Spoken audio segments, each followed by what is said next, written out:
All right, so Outdoor Revolution is, this conference is on at the RDS this weekend. It's on Saturday and Sunday from 10 o'clock until 5:30. There's a range of brilliant speakers speaking at it.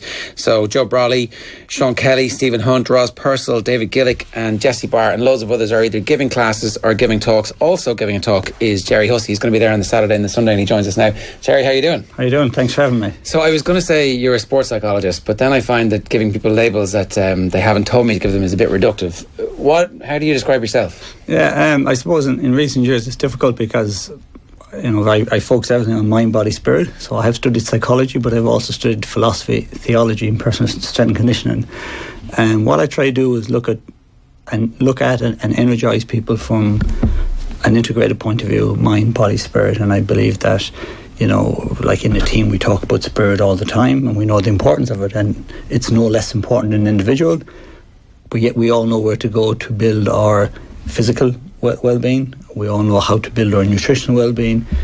But for me, the mind and spiritual well-being is something that I think we neglect sometimes. And for me, if part of your soul is not ignited, not at its best, the outer physical muscle is almost redundant at that stage. Let's come back to that, because it's obviously a fundamental in terms of your belief system about how this whole thing should work properly. But where did you start? How did you end up getting involved in thinking about making teams or individuals better performers by helping them to train the mind? I think it was growing up. I grew up in a west of Ireland, typical small house, 8 kids, mum and dad, 10 of us in the house. We all lived in the same house, we ate the same food, we had the same parents, went to the same school, and yet we all, from an early age, became very different personalities. Some of us loved sports, some of us hated it, some of us were good at music, some of us. So I realised that all the external stuff, the food you eat, the school you go to, the place you come from, while they play a role, they don't determine who you are and what you're capable of. That there's something inside that starts to come out. There is something that we're born with, and it's in that inner spirit or that inner spark of light, and it just wants to come out. And when you see somebody who is doing what they were born to do, it's just effortless and it just flows. And when you see someone living a life who's not doing what they were born to do, who has abandoned a childhood dream, who is dislocated in terms of time and space, you just look and the lights have gone out. So for me, I became aware very early in life that food and education and the school you go to, they play a role, but ultimately there's something deep inside of us that is craving to come out, and when you can capture and harness that in someone, they become unstoppable. There must have been something about your environment that was a little bit different, though, because while you say that you might have that ability inside yourself, quite often it's very possible for environments like those that exist in the west of Ireland to completely suppress those things, and more often than not that can be very successful in certain parts of rural Ireland. So do you really believe that can actually come out in everybody, or is the power of suppression from certain environments too strong? I think it is. I think it's two things. I think it's like everything else. If we have an external weather condition, storm, wind,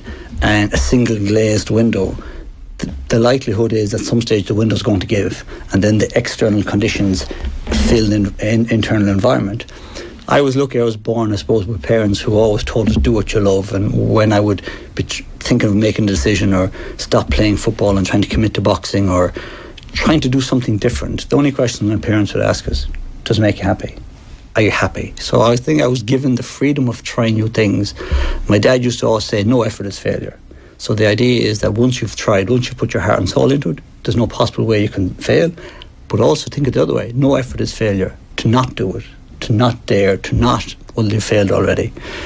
So that was the environment. But I was lucky growing up, I suppose, that I realised that, that we all have this glass, be it single pane or double pane, but unless we do something on a daily basis, so with all my clients, I work on this code calendar of daily events. You have to develop your own sense of resistance and resilience to the outside world. Otherwise, everybody's opinion becomes my opinion. Everybody's thoughts become my thoughts. And then people describe their own inactions or their own mindset, and they attribute it to the society. That's just the way society is, or that's just the way the world is. But our choice is ours. It always and will be. My mindset, my thoughts, my emotions are mine. Nobody else has the ability to impact those unless I'm willing to surrender them. And that happens sometimes without us even knowing it, just because if it's almost like a cliff. In the Aran Islands and the beautiful Ringfort and in Dún Aengus is a beautiful example of even granite rock can get worn away, eroded by nature. So our confidence, our ability, our dreams and our spirit can become eroded if we don't have something that we do on a daily basis to replenish each of those. You've worked with the Irish boxing team. How do you get that message across to the young lads who are coming through for the first time? Because it's a complicated enough message. And this might be their first exposure to thinking about themselves as something other than just a fighter who's here for the afternoon to get a bit of coaching. How does that work? What's that process like? I think for everybody, you have to remind them. So me, I don't give anybody anything. I've never given any athlete anything that they didn't have already. My job is to remind them what they were born with. So we're all born with the human spirit. And because we have the human spirit as a child, we're ambitious. Nobody tells us we have to walk. We have that inner drive to get up and learn. We fall, but we get back up. We're resilient. We learn fine motor skill extremely fast. We learn language fast. We have this immense brain to take in, to understand, to process, to recreate. We have this inner resilience. And something happens as we go along. And sometimes it's school, sometimes it's an external voice. Something erodes that sense of spirit. So the first thing I do in any athlete is I get them to remember a time that they're at their best, most confident, most assured, most free. And by me, we replicate that through visualization, through memories, and through different cues. We replicate that. And you reconnect them with their best self. You reconnect them with that spirit and that energy. So for me, you don't have to complicate the message. You simply remind people that this is what we have. And people talk about spirituality or how do you bring that to athletes. It's very simple, because in sport, above anywhere, we talk about spirit all the time. But let's define it. Let's bring it out. Let's bring it alive. And for me, an ignited spirit where people are deeply committed and connected to each other, or if you want to say where people deeply love each other, an ignited spirit overcomes muscle. It overcomes anything every day. So obviously this is in dealing with high-performance athletes.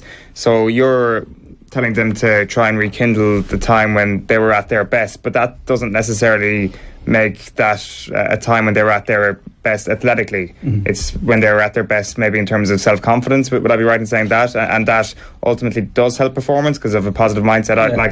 My question essentially is, how does it impact in terms of high-performance athletes, and how does it manifest itself? Well, I think every single athlete in the world that I've met is a human being. So when you're talking about human dynamics and human psychology and human spirituality, it's applicable to athletes, to presenters, to psychologists, to everybody. And when someone steps onto a line or steps into a ring or steps over the whitewash into the pitch, and their sense of humanity, their sense of inspiration, their spirit is alive, everything becomes easy. Then they can implement game plans, tactics, make good decisions. But if somebody's mind is full of game plans, tactics, structures, and their sense of spirit, their sense of humanity is diminished, it's just not going to work. Do some people not benefit from that, though? The idea that their head is full of game plans and that they work in that sort of way? Are some people a lot more resistant to this way of thinking? No, well, I mean, I can only speak from my own opinion, and people like process cues, people like process goals, and absolutely you have all of that. But for me, when you go into a dressing room 10 minutes before the game and the coach and everybody has said all they can say and there's nothing more to be said, you walk in that dressing room and you look into people's eyes and you know, and I've known days when nothing is going to beat us, and I've known days where you look into someone's eyes and you just know it's not going to happen today because that spirit just wasn't there. It's explaining the why to people. So why are we going through all this? Why are we trying to achieve the thing we're trying to achieve? And once you've got that grounded in somebody, then they can go and learn all the other stuff. That's the order of it, really? That's exactly it. And for me, the best example of that is in the dressing room, half-time, big game, everything's going wrong, we're having real issues and lots of stuff, and then half-time quickly is about breakdowns and tactics and collision speed, and all the numbers have been pushed out, and then one player just really gets annoyed and upset and he stands up and he starts screaming at players. And when the dressing room became quiet, he said, "Yesterday I spent the day with my dad who was in a hospice and he's not going to live much longer. I promised him we'd win. I promised him I'd bring this cup in, and you cheated me out of that, and I'll never forgive you for it. Instantly, everything changed. It was no longer about game plans or tactics, and it wasn't even about beating the opposition. I knew why I entered our dressing room, and it became something where everybody could commit to on a human basis. And we went out and we just tore and overcame and refused for someone that we deeply cared for someone that we deeply loved, to have that taken away from them. It just wasn't going to happen on that day. So for me, it is that why. And why do we play sport? Why do we try? Why are we willing to fail? Because no effort is failure. Because I can't not do this. For some people, it's singing. For some people, it's climbing a mountain. For some people, it's playing for their county. For some, it's I just can't do this. If I don't do this, I'm living with an amputated soul, and I'm not prepared to be that person. I can take the loss, I can take the media, I can take what people have to say, but what I can't take is living the rest of my life with an amputated soul. You've worked with a load of teams who have been successful, and like obviously there's some teams that probably don't want the rest of the world to know that you are working with them, but I know Munster Rugby comes up and the Tipperary hurlers come up and the Galway footballers come up, and they're all very different, you know. Some of them come from a tradition of success and are trying to get back there. Some of them have had recent success, some of them have had recent failures that you've had to deal with. I guess they're all completely different challenges, and yet the fundamental is, what are we all trying to achieve collectively? And once you collectively define that and make sure that everybody has to do their own individual part of that, is that always the thing that unlocks the group? Yeah, I think so. Obviously, every team has, every sport has a different culture. So if you're dealing with hurlers from Tipperary and Galway, so the idea that I would bring one culture or one plan into any dressing room and just replicate it, that's absurd. So you wouldn't do that. You work with the culture and identity and the philosophy that's in the room. But at the same time, I've three pillars that I look at, and one is, team resources, and that is game plans, tactics, how well schooled are we, how well drilled are we. That has to be done. But every team does that. Then I look at people. So the second is, how ignited are the people? Are they energised? Are they engaged? When you look in someone's eyes, have they that sense of excitement, that sense of madness about them? And then second, on the third pillar, is team cohesion. Are these guys willing to face up to anything for each other?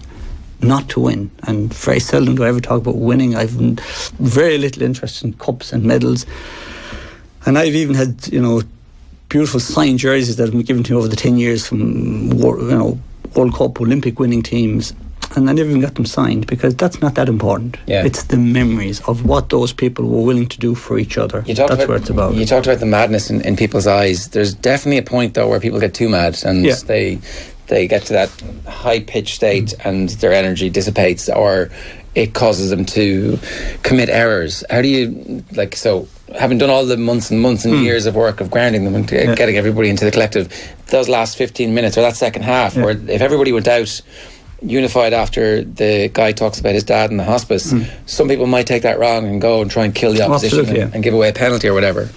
And Alan Quinlan has always been open, and even recently open about, the work I did with him was helping him to breathe, helping him to enjoy the process, helping him to enjoy the build up to the game.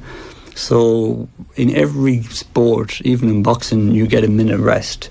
What do I fill that minute with? What do I fill that 5 seconds? So we would have reset routines and triggers that we go through, and they're simple. They're around breathing, they're around body language, and they're around using repeated thoughts that are all emotionally loaded. And you'd be amazed, as a human being, that's the way we're conditioned. So once you have your simple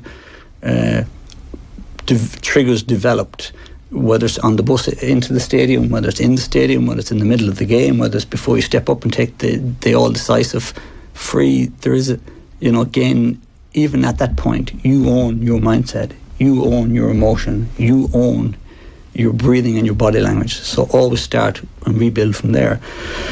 And even with the boxers, in London Olympics, I suppose, which is a very successful Olympics, people were bowled away by the Irish boxers and how much fun we're having. And even straight away when, Michael Conlon won his first Olympic medal ever, which was a great achievement, his interview, he couldn't wait to play a joke on the RT commentators. And when they said, it must be great to win a medal, he said, well, it's great because he was like a dog all week. Who's like a dog? Scooby-Doo. That was the fun. That's,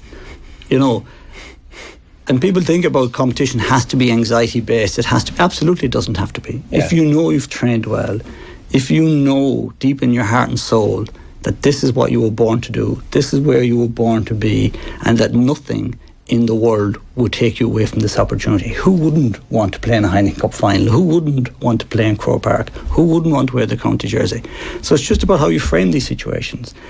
If you frame it in a poor context, it's stress-induced, it's stress-giving. So you reframe it in a correct way. One last question, right? So we're obviously talking about the elite of the elite, the Munster team who wins, Alan Quinlan, who, scores one of the most important tries in Irish rugby history, Michael Conlon, perhaps, and hopefully, potentially our greatest ever boxer. For the day-to-day, for plebs like us who are going about our daily business, this stuff works as well, right? Are you human? Well, I hope so. Absolutely it works. Because so are they, and that's what I work on. You asked me at the start, what's my job? Maybe I'm just a human spiritualist. Maybe that's what I do, because I work as much on the spirit as I do on the mind or the body.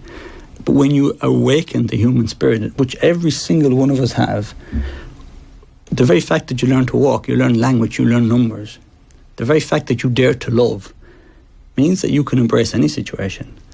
So it's about how you frame things, and it's also about the stories you tell yourself. So plebs like us, that is not a story you should be telling yourself. We all have this incredible human spirit, and you either, the words you use become the house you live in. So how do I describe myself? How do I think of myself? Because right now, the words I'm using and the thoughts I hold are creating pictures of my subconscious about what's possible. And once my subconscious creates that picture, that's exactly what I'm going to find. That's exactly the limit I'm going to arrive at. I really believe the limits of our subconscious or the limits of our belief are the limits of our world. Gerry, we're out of time, but that's great stuff. Thanks very much for joining us. Thanks very much. Pleasure. Looking forward to hearing more from Gerry at Outdoor Revolution. It takes place in the RDS on Saturday and Sunday from 10 to 5:30 on both days.